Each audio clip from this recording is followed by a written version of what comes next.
الله والله والله. رب اشرح لي صدري ويسر لي أمري واحلل عقدة من لساني يفقهوا قولي. أعوذ بالله من الشيطان الرجيم. بسم الله الرحمن الرحیم.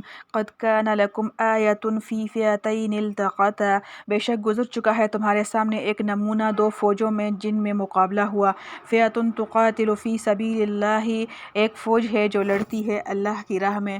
وأخرى کافرۃ یرونہم مثلیہم رأی العین، اور دوسری فوج کافروں کی ہے دیکھتے ہیں یہ ان کو اپنے سے دو چند صریح آنکھوں سے.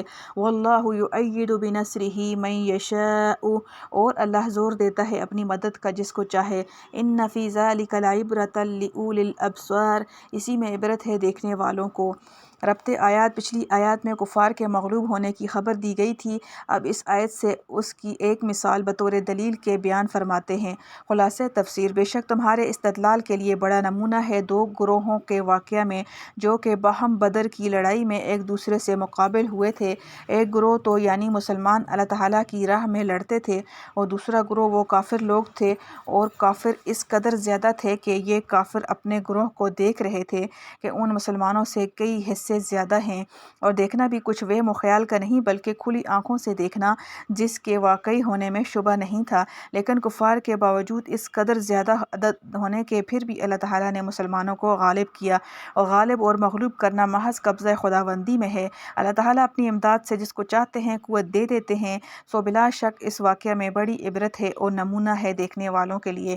معارف و مسائل. اس آیت میں جنگ بدر کی کیفیت کو بیان کیا گیا ہے جس میں کفار تقریباً 1000 تھے جن کے پاس 700 اونٹ اور 100 گھوڑے تھے. دوسری طرف مسلمان مجاہدین 300 سے کچھ اوپر تھے جن کے پاس کل 70 اونٹ، 2 گھوڑے، 6 زرہیں اور 8 تلواریں تھیں.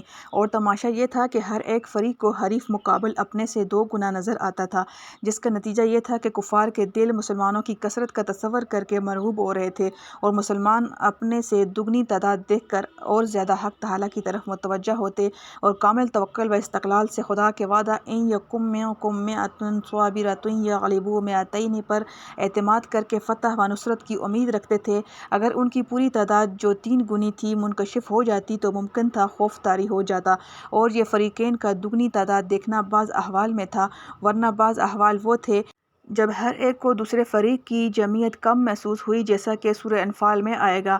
بہرحال ایک قلیل و بے سر و سامان جماعت کو ایسی مضبوط جمعیت کے مقابلے میں ان پیشن گوئیوں کے موافق جو مکہ میں کی گئی تھی اس طرح کامیاب کرنا آنکھیں رکھنے والوں کے لیے بہت بڑا عبرتناک واقعہ ہے. فوائد. علامہ عثمانی رحمۃ اللہ علیہ. الحمدللہ حمدا کثیرا طیبا مبارکا فیہ کما یحب ربنا ویرضی. ربنا آتنا فی الدنیا حسنۃ وفی الآخرۃ حسنۃ وقنا عذاب النار.